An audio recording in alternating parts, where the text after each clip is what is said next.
Nuestra visión, ver vidas transformadas, manifestando el reino en todo lugar. Bienvenido al podcast de Atmósfera Iglesia.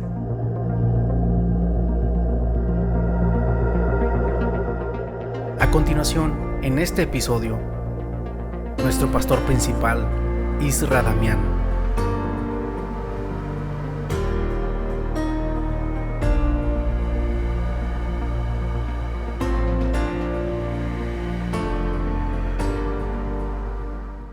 Hey, ¿cómo se encuentran? ¿Cómo están, familia?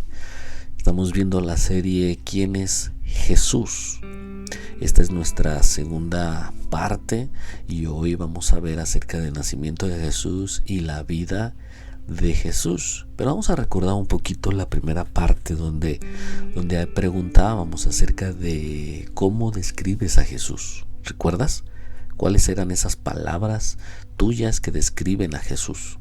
Y luego te preguntaba cómo describes a los cristianos. Y bueno, llegábamos a un acuerdo, por lo menos, no sé, creo que sí, que a veces son opuestas, ¿no? A Jesús y los cristianos.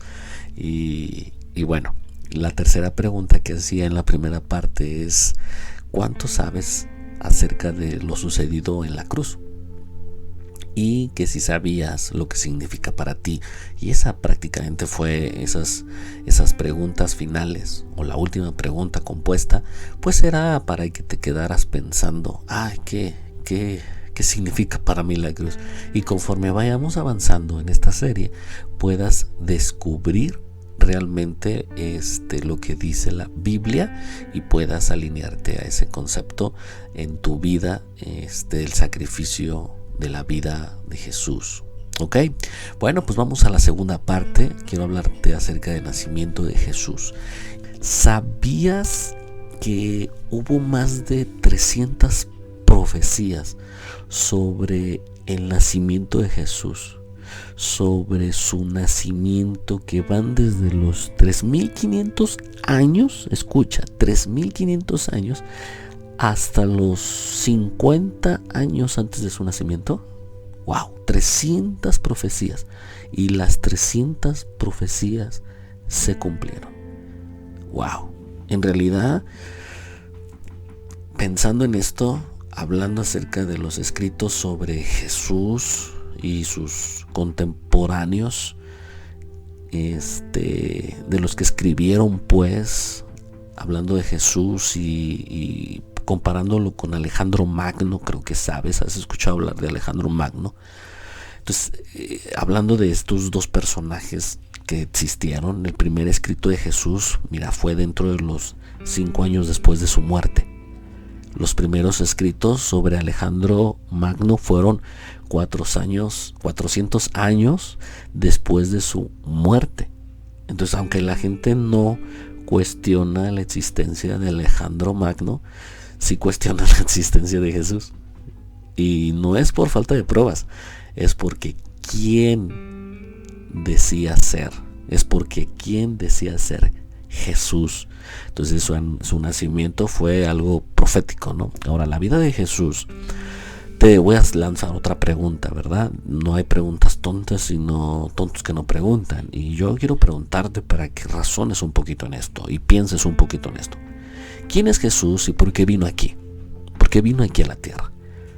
Juan 1:1 y el 14 dice que en el principio era el Verbo, y el Verbo estaba con Dios, y el Verbo era Dios, y el Verbo se hizo carne y habitó entre nosotros. Dice que contemplamos su gloria, la gloria como el unigénito del Padre, lleno de gracia y de verdad. Entonces Jesús es la palabra de Dios encarnada. El libro de Juan fue escrito originalmente en arameo y traducido al griego, que es la versión más antigua que tenemos hasta la fecha, ¿no? Entonces la palabra griega para palabra es logos, y palabra, cuando estábamos leyendo este pasaje de Juan, del verbo, significa palabra, la acción. Entonces la palabra griega, regresando rapidísimo, la palabra griega para la palabra es logos. Espero que no te haya hecho bolas. Es decir, al principio era el Logos. Si volvemos al pasaje, diríamos: en el principio era el Logos, y el Logos estaba con Dios, y el Logos era Dios. Ahora, la palabra Logos es donde obtenemos nuestra palabra lógica. ¿Has escuchado esa palabra? Es que es lógico, lógica. Los Logos se refiere a la integridad detrás de la palabra, la lógica pues de las palabras y toda la intención del hablante de esas palabras. Tiene lógica lo que habla. Como decirte esta expresión. Entonces, como solían decir los pues nuestros padres, ¿no? Los abuelos, que nos decían: eres tan bueno como tu palabra. O sea, tu palabra o nuestra palabra alguna vez significó algo, ¿no? Y hoy la palabra vale, ya esa es la frase, ¿no? Entonces, esta es la idea de Logos. Entonces, el Logos de Dios, el carácter de Dios, la forma en que Dios piensa y hace las cosas, se convirtió en un ser humano. Por eso Colosenses 1:15 me encanta este pasaje. Dice: el Hijo es la representación exacta del Dios invisible. Es decir, Jesús, siendo la palabra, siendo el verbo, siendo la acción, siendo la lógica, el Logos, habla lógicamente de Dios, del Padre. Por eso dice que Él es la representación exacta del Dios invisible.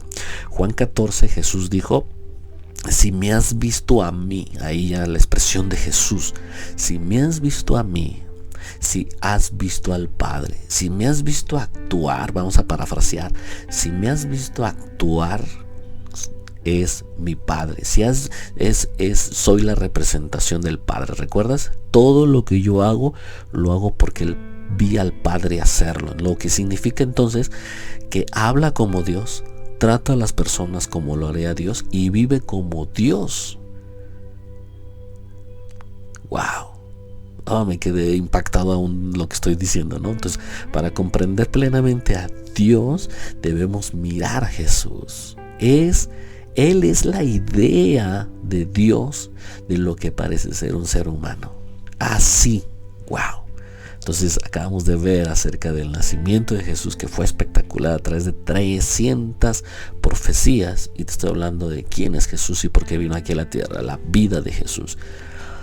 Bueno, pues te voy a dejar una pregunta que vamos a desarrollarla en la tercera parte, que le he titulado, o más bien la pregunta, y es un título a la siguiente parte, que es la tercera: ¿por qué Dios se hizo humano?